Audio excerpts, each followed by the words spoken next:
Hello, it's December 15 and we're more than halfway. Goodness me. Let's have a look at this second last leaf here.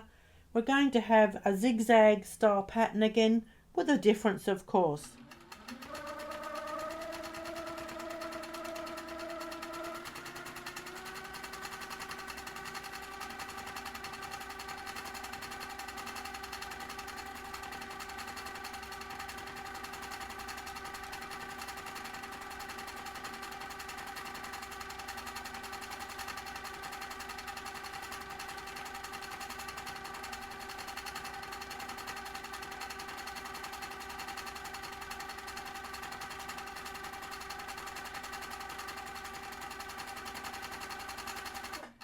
There we go. That's a simple one.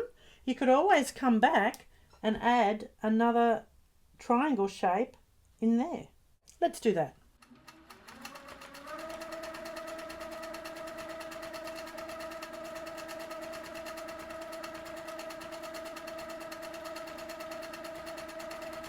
That's good.